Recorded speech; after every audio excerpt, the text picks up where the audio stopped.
Hello everyone and welcome. Master versus teacher. Do we need a master or a guru? On our spiritual journey, we are all exposed to different teachings or teachers. We need to be careful about whom we listen to, whom we follow, whom we approach. This presentation is intended to identify the differences among the teachers, their capabilities, the roles they play in the society, so you can be more knowledgeable and be more vigilant. First, who is a master or guru? A master or guru helps you to unlearn. A guru directs you to your innermost wisdom because all we have to know is our truth, not someone else's truth. A master helps you to become innocent again, childlike, but with complete awareness. The literal meaning of guru is the dispeller of darkness or ignorance. Between a disciple and a master, trust is the method, love is the method. It is the greatest love affair. A master, in reality, is not a person. He is only a presence. The disciple surrenders his ego to the master before he surrenders it to the truth. A master identifies himself with Brahman, the ultimate reality, which is his own real nature, and sees everything as Brahman. A master is not one who never experiences a negative emotion. A master is one who never experiences any emotion as negative. The master is one who masters all emotions and uses them on purpose with intention for a specific purpose to produce a particular result. He uses every emotion to create rather than to react. The master knows that all emotion is chosen. And how can anything that is chosen be negative? The job of a master is not easy. A few masters are also called incarnations or avatars. A mystic, Mahayogi, the one who has gone beyond the mystery or Maya. A mystic is in the same state of being as a master, but he is not as articulate as a master. He is quiet. He has tasted the sweet. It is not that he does not know that it is sweet. A mystic is full of sweetness, but he cannot say anything about it. He is simply quiet. A master tries to create a science to help people move into the unknown way, towards the unknowable, without failing, without going astray.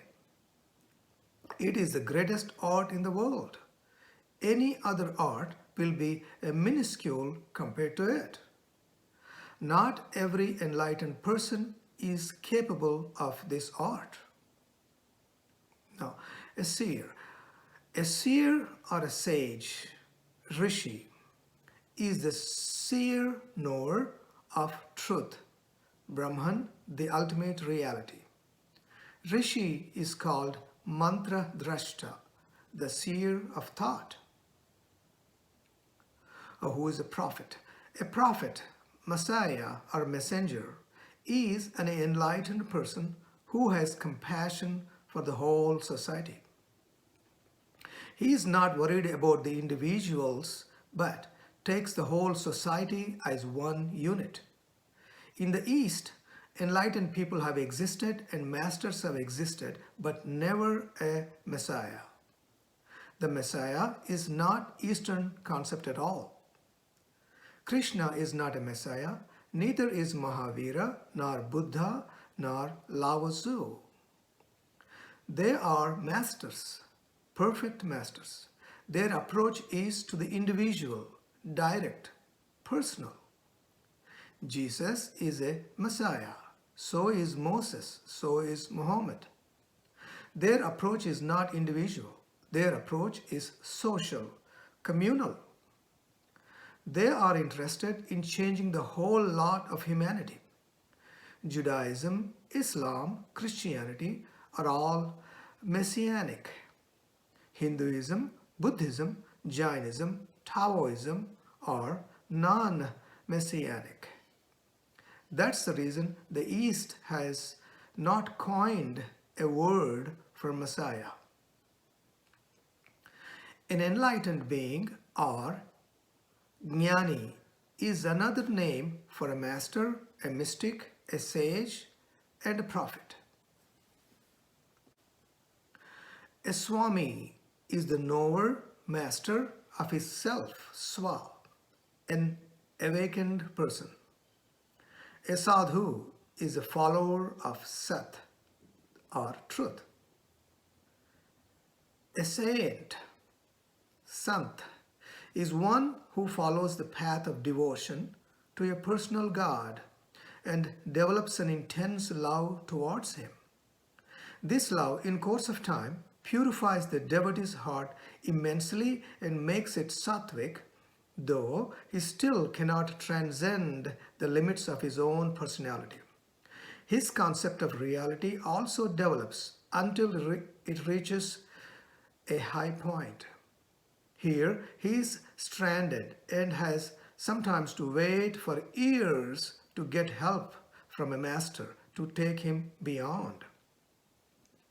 If he is fortunate enough to keep his sense of reason alive, and if he succeeds in keeping himself away from the mire of fanaticism, he will be able to obtain a master and will be liberated.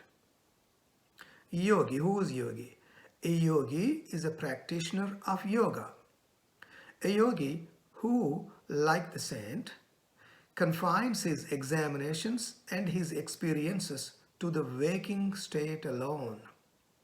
The yogi sets before himself a mental ideal of his own creation, a mere thought form, and begins to concentrate his mind upon that ideal.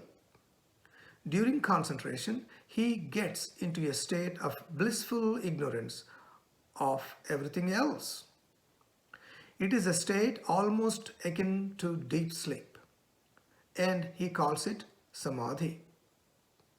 This state is accompanied by a sense of happiness that captivates him, and he thus becomes engrossed and entangled in it. The concentration of mind releases the immense potentialities of the mind in the form of powers or siddhis. These also in turn seduce and entangle him. Thus, entangled in a vicious world of his own creation, the yogi finds it difficult even to aspire for a master, and liberation is lost sight of. But there is a class of yogis who follow the path of Raja Yoga mixed with a course of jnana practices chalked out by a master, of course in the cosmological way. They will certainly reach the ultimate truth, though with some delay. All yogis and siddhas, other than this class of Raja yogis, have to be scrupulously avoided. A teacher makes you more knowledgeable. He helps you to learn whether it is a material science, we call him Upadhyaya, or spiritual science, we call him Acharya. Between a student and a teacher, doubt is the method. A teacher is there to help you to help your doubts disappear. He is there to answer your questions. You may be, however, fed with more information, more data. A teacher is also not a realized master. His help may take you further, but never to the truth. Thus, a teacher makes you learn, a master or a guru makes you unlearn, and all the other teachers fall somewhere in between. Well, realization is not learning something new because you're already realized. That's your nature. It is rather losing something, losing all your conditioning, all your beliefs, all your misconceptions you have built up, layers upon the real you. Realization is all about unknowing. Therefore, seek a master or a guru. A guru is almost all the time required for you because he knows where you are and also knows how he can get you out of your situation because he himself had been there. It is difficult for you to get out of illusion while in illusion, although that is the only tool available. Without a guru's help, because anything you do in illusion usually brings you more illusion. Three things are important in any spiritual journey: guru, scriptures, and reasoning. And what is the criteria to pick a guru? If a guru, or anyone else for that matter, tells you that you need his truth, his book, his way, or at his place, stay away from him. If a guru tells you that you need his truth, his book, his way, or at his place, stay away from him. A true guru will never tell you to follow him, but to follow the reality which lives within you. And he will guide you to realize that you, yourself, is that reality, and that there is none other than that reality. Thank you.